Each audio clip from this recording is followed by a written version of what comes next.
Hey, what's up? Like, totally time for 90210. Well, hello everyone. Welcome back to the good old 90210 show. My name is Mark. With me as always is my girlfriend Carol. How you doing today, Carol? Hey, what's up? Not much. It's been a good week here. It is June 21st, 1996. Yeah, it is. Summer is here. If I sound exhausted, that's because he made me do aerobics right before this. Yeah, I mean, it's, I was already doing the frickin' Buttons of Steel video on my own. Then he's like, hey, let's do some aerobics. I love And he wants me to go for a walk after. What is going on? Wow, so you just held all this in so that you could pour out your vitriol on me on air. Okay. I love your Buns of Steel, first of all. Mm-hmm. I think maybe 8-minute abs. I do that right now. Yeah, I use my ab roller and do my 8-minute abs routine. But I like exercise. It's the summer. It's time to just have fun and be active. Yeah, I know. You like to play basketball all day and stuff. Not me. It's fun. The only exercise I like is walking around the mall. I like lifting weights. Well, walking around, that's good. That's good exercise, too. Walking's good exercise. Is it still good exercise when it's in the mall? Yeah. Cause I'm not a mall walker now. Oh, Not one of those little ladies with the fanny packs. I know you're not doing the power walking where your hips are swaying side to side and your arms are up in the air, scissoring around you. Not doing any of that. We might do some cardio later tonight, too. Woohoo. Anyway, so speaking of woohoo, boo-hoo to stew on this episode of 90210. Oh my goodness gracious. I can't even with this episode. She can't even. I can't. I don't have words. She's what the fuck? Which is a problem for, making tapes. Yeah. But anyway, so there's not a lot of storylines going on. There's the one main storyline. Yeah. There's one very minor storyline with Steve. Yes. Very minor. It barely gets touched on. And Brandon had a scene of his storyline, and that's about it. So, Steve had that supposed one-night stand with Laura. Yeah. And she is calling and looking for him, and he's pretending not to be at the keg house. I'm going to kill myself, Steve, she says. That's later. So she goes up to Andrea. Yeah. And she's like, hey, you went to West Beverly High, right? Mm-hmm. Do you know Steve Sanders? He's one of my best friends, she says. Right. One time we tried to exchange an egg together. Did she say that? No, she didn't. That would have been didn't. funny. She didn't say that. Laura's like, I tried to get my eggs fertilized. But... Oh, my God. So, yeah, she manages to get his number from Andrea, which is shitty of Andrea. She lies, though. I don't care. You don't give somebody else's phone number out. She says, oh, he's in my myth and folklore class or something like that? It sounds like a fun class. She says, I want his notes. And Andrea goes, how good could they be? Yeah, she's like, are you sure about that? Oh, my gosh. But he's on the fucking Genius Grant, like, whatever. Right. That's never come up again. But I'm sure it will. I hope so. But yeah, so she calls him at home. Mm-hmm. And he's just like, gotta go. And hung up. Right. He's like, oh, sorry. Yeah, I've been meaning to call you back, but I'm leaving right now. Talk to you later. And doesn't give her a chance to talk and hangs up. Like, I'd at least want to know why she wants to talk to you so bad. Like, maybe she's pregnant. Yeah. Well, I don't think he slept with her. Yeah, maybe not. I think that's, like, I don't know what happened with them. Something happened, because he looks like he just saw a ghost every time somebody mentions her. Yeah, and it's not her pale skin. She does look a lot like Kelly.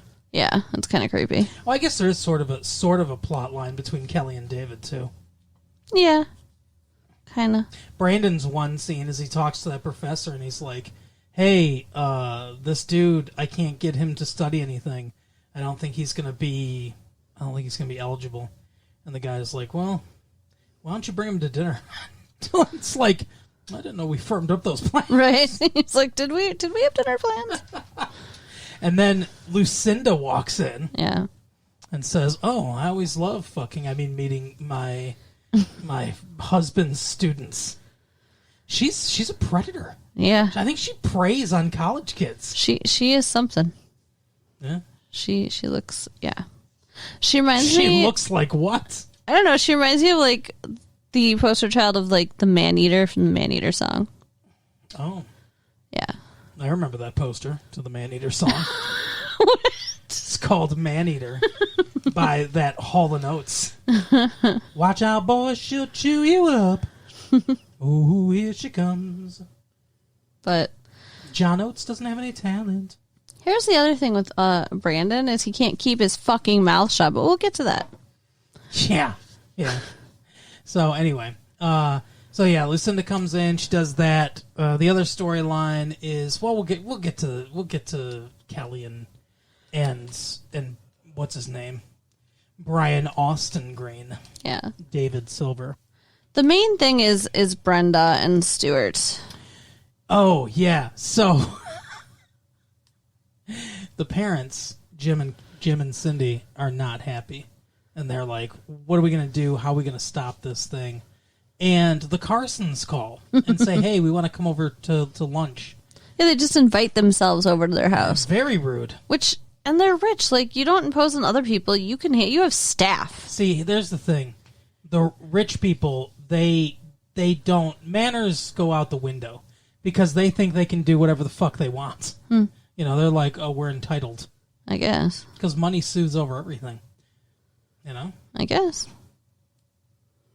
But yeah, so they invited themselves over to lunch. Mm-hmm. Jim and Cindy are now very hopeful that they will be on their side and help them stop the wedding. Yeah, let's stop this wedding.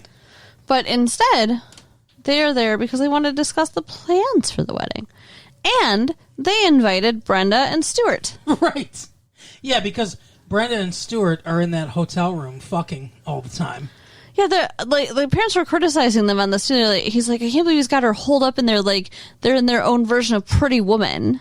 Yeah. And his solid reference, Jim. And Cindy's like, I think they're living there. He doesn't have her like holed up in there. I think he says he's got her kept there or something like that. Like, they're getting married. She's not a prostitute. You're being a dick. Right. She doesn't look like Julia Roberts. No, she's way prettier than Julia Roberts. Her mouth isn't quite that big. But yeah, they come in and everybody ends up fighting, but I don't remember why. So, Brenda and Steve come in. Stuart, whatever his name is. Yeah, Stewie. And they're talking, and the Carsons are like, so we want to, we know it's traditional, the father of the bride to pay for the wedding, but we would be honored if you'd let us pay for it.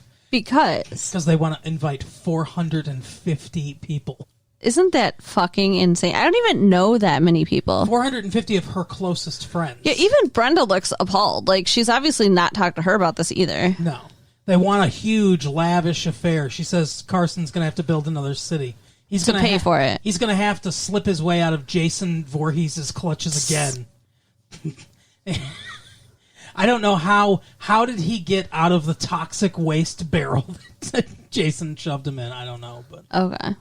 That's gross. He's supernatural. Sure. Mm-hmm. It's not the same dude. It is the same guy. So Jason Voorhees exists in the same universe as Beverly Hills 90210. Yeah, but he's in New Jersey, so that's why he moved as far away as he could from him. Right. He's like, Jason will never make it to California. So, yeah, they're talking about having this giant wedding, and they're not helping in any way to call it off. It's a nice day for a white wedding. And then Brenda and Stuart sneak off to talk. Yeah, and Brenda's like, oh my God, your mom's a bitch. And basically. And your dad has toxic waste scars from Jason Voorhees. He's like, I know, I always hear about it. But he says, hey, why don't, we're going to get married anyway. Let's just go to Vegas and get married. That way my mom's overbearing plans can be squashed and your parents' bullshit negativity. We can avoid Right. that. So she agrees. She says, yeah, let's do it. Let's fucking go to Las Vegas and get married after 3 weeks. She said fucking, too, on a primetime television show. She did. If she hadn't signed that prenuptial agreement, I'd almost say, yeah, go ahead. Do it, Brenda. Make sure you consummate it. Right. Get that sweet Carson cash. Blah. But she wants to be sure to tell one person. Yeah, the one person she shouldn't. She tells her giant-mouthed brother, Brandon. Mm-hmm. And, he wishes her well, whatever. Says she's crazy. Wow. Was this a really boring episode? No, this was a really boring part. Okay, go ahead. The fuck? And then he's like, okay, now I gotta tell every fucking person we know. So he calls up Steve. But he doesn't. All he does is tell Steve. It's a giant game of telephone with these people. He shouldn't have said anything. Well, I guess he does tell more than one person. Well, he wants to go. He wants to go to the wedding. He invites himself. Which, again, what is it with people inviting themselves? She didn't say, hey, I want you there. She just said, hey, I want to tell you. That's true. She wants his blessing. So she goes off to get married, and he's like following close behind and wants to bring Steve with him. So he calls Steve, and then Steve tells Kelly, and Kelly tells Donna. Who tells David. And David tells Andrea, and Andrea tells Dylan. Yeah, maybe. Maybe that's how that went. But they all end up knowing. John Sears came into the Peach Pit. Oh, yeah. And talked to Dylan. That was weird. And he's like, hey, fucker, let's talk in metaphors about how I want to have sex with your ex-girlfriend, but she's always with you. Yeah, it's no good. And then after he leaves, Nat's like, I never liked that kid. I don't know. What did you think about John? I still don't really have an opinion of him. I think he turns out to be a bad guy, but Yeah, we'll see. But right now he's just seems like he wants to date Kelly, and she's not. She likes him, but she's not ready to date him yet, and he's being impatient. Yes. So they all hop on the same plane, even though they didn't discuss their plans, which is like kind of unrealistic. It's the only plane left going to fucking Las Vegas. Why is there even a plane going to Las Vegas from Los Angeles? Oh, they go all the time. That seems way too close. Why are there any planes from Detroit to Chicago? I don't know. There shouldn't be. That's even shorter, I think. The flight No, it's not. The flight from L.A. to Vegas, I believe, is 40 minutes. I think the flight from Detroit to Chicago is 30 minutes. Well, okay, maybe as the crow flies, it's a shorter distance, but driving, I think it's further to drive from Detroit to Chicago. Well, because there's a lake in the way, yeah. Carol. Yeah, exactly. There's a giant lake called Lake Michigan in the way. So I think it takes like 5 hours to drive to Chicago from here. Yeah, four or five, depending on how much you want to test the Illinois Highway Patrol. I think it was 5 hours when I went on a bus. Yeah, buses go slower. In the car, you can get there in about 4 or so. This has been AAA Triptych, right? But so they're all heading. You were going to say something. I want to hear. You what? Oh, I did get pulled over in Ohio, but not Illinois. All Michiganders get pulled over in Ohio. It was funny. One of my friends got pulled over and lied to the police officer and said he was heading home from college for a funeral. Mm-hmm. And they let him go. Okay. And then on the way back, he got pulled over by the same police officer. The same dude? Same dude. He was like, not this time. The funeral was fun, he said. The funeral got me so excited to get back to college and live my life. Oh, it's funny. Yeah, Ohio sucks. Anyway. Yep. So they all get there, and somehow they bribe housekeeping to tell them which suite that Brenda and Stuart are in. Rosie. How they even know? She's on loan from the Jetsons. Right. How do they even know what hotel they went to? I don't know. I mean, this whole thing is kind of ridiculous. Well, there's only like a couple hotels in Vegas, so. I mean, and like later, never mind. I'll wait till we get there. But yeah, they find them, and everybody's just like, "Oh, okay, cool. We were trying to, sneak off, but we're not mad that there's 10 people here for our wedding now." Oh, now you can be my bridesmaids. Yeah. He says, and we're gonna give you a bachelor party to end all bachelor parties. Bikinied women everywhere, Stuart. No nudity on primetime television. Yeah, they actually take him to a strip club, which was outside the city limits. Yeah, I don't understand why. Because Las Vegas is not known for its strip clubs. Here's what I think. I think that they're insinuating that he's actually taking them to a cat house. Oh, maybe. Because that would have to be outside the city limits. Sure. He said they don't serve alcohol there, so maybe it's one where they don't serve alcohol because they're under 21. Yeah. He's like, the girls are out of this world. Yeah, they're literally aliens. Actually, it's Maureen, whatever her name is, from the TV show Out of This World. Sometimes she puts her fingers together and time freezes. Right. It makes the lap dances last longer. No, so Brandon comes up with an idea because they're all like, well, she shouldn't get married. She's a fucking moron. Let's stop this. And Brandon says we can't do that because as soon as we tell her not to, she's going to want to. So what we need to do is be super encouraging while at the same time dropping these bombs of basically passive-aggressive comments. Right. It's the WASP family method of making someone do something.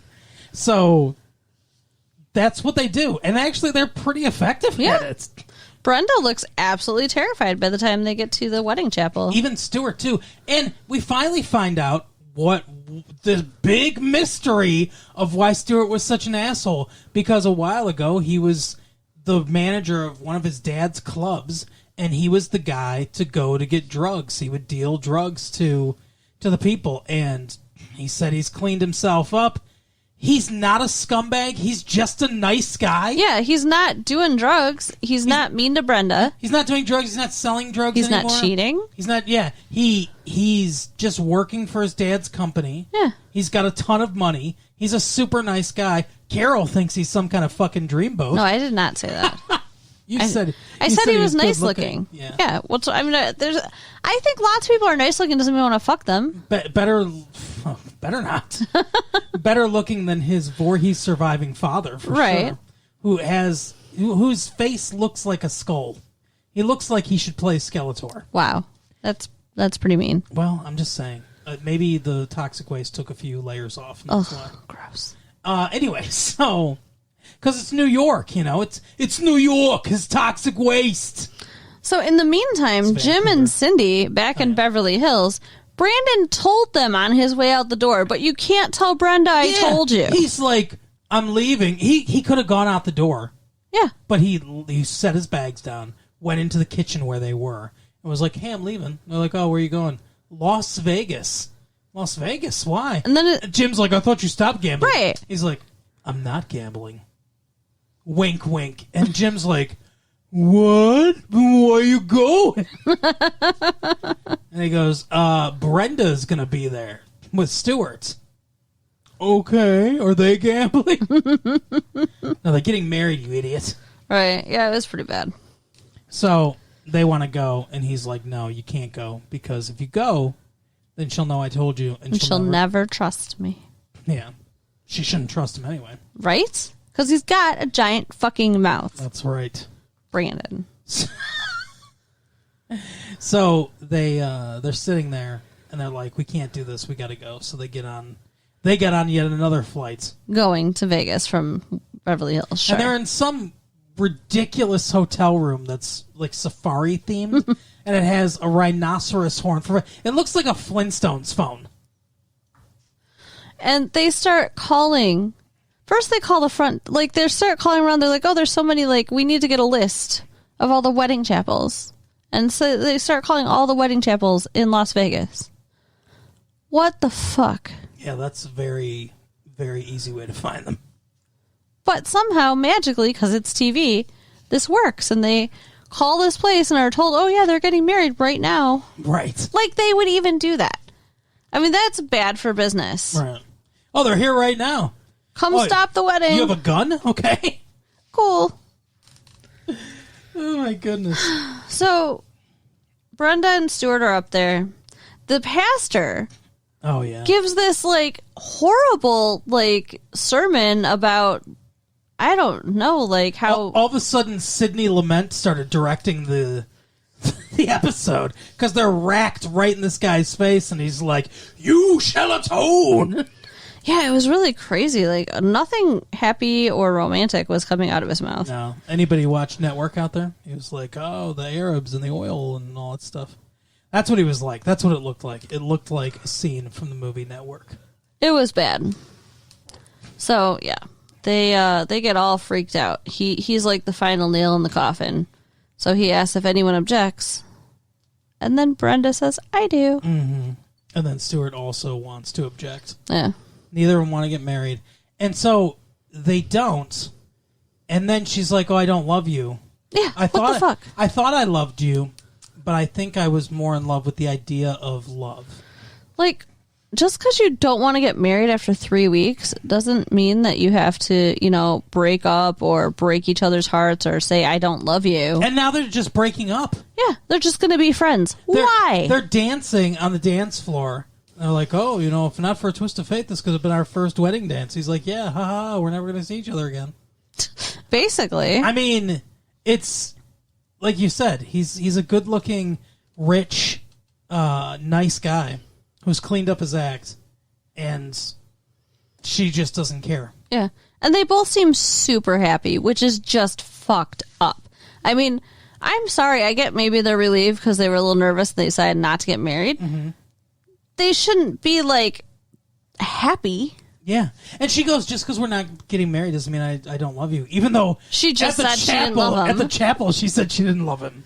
Oh, and Cindy and Jim busted in at the last minute and were like, "We object." And they're like, "Yeah, they're already not getting married." It was stupid. Yeah. This episode was like an episode of the Brady Bunch. That's what it was like. Yeah, a little bit. It was also a little bit like a soap opera. Well, the whole show's like a soap opera because the whole show is a soap opera. They disappointed me. Did they? Yes. Why? Because the story was stupid. Okay. The resolution was stupid. Everything about it was stupid.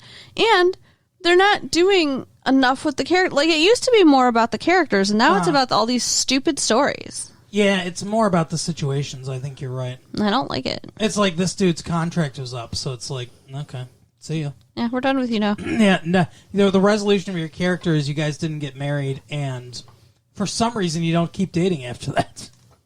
Yeah, nobody did anything to hurt each other, but you're just done. You spent the last month in a hotel room together, but fuck off. He should have had sex with that stripper. Right? That he was ogling. Then that could have been a reason. Yeah, wasn't it Dylan who's like, "Oh, can you imagine just one woman the rest of your life while they're watching the stripper dance?" Like, right. Come on. Yeah, it's like, I know you can't imagine one woman, Dylan. For sure. You bounce from woman to woman. Oh, and he also said that Brenda's strong suit was not fidelity. Yeah. It's like, "Oh, I'm sure she's grown up, though." That was a low blow, man. Yeah. It's like, "Oh, there was this dude in Paris," but it wasn't serious, I'm sure. And then there was this other dude, which was a lie, I think. No, I think it was from an episode a while ago that we don't remember. She cheated on him twice? I don't think she actually cheated, but I don't know. Something about an aerobics class. I don't remember it. I don't remember either. Guy in her aerobics class. Could have been a lie. Could have been an episode. I don't remember. I don't know. But yeah, he was being a douche. Very much so. All the guys decided they like Stuart now. Like, they all hated him all this time. They're like, I actually kind of like the guy. And now he's going to be gone. Oh, we've known each other for 3 weeks. We've known him for 3 weeks now. Now we like him. Bye-bye. Don't let the door hit you on the way out. Yeah. Go back to Jersey so Jason can kill you. And then, David and Kelly were, continuing to fight. And then they made up on the airplane on the way there. Yeah, everything was resolved in the stupidest, easiest way. Yeah. Where it's like, Kelly, your mom's a bitch. And Donna's like, "Hey, why don't you two make up?" And Kelly says, "Oh, I miss having a brother." And she's like, "Oh, I miss having a sister." Oh, okay, we're done now. Yeah.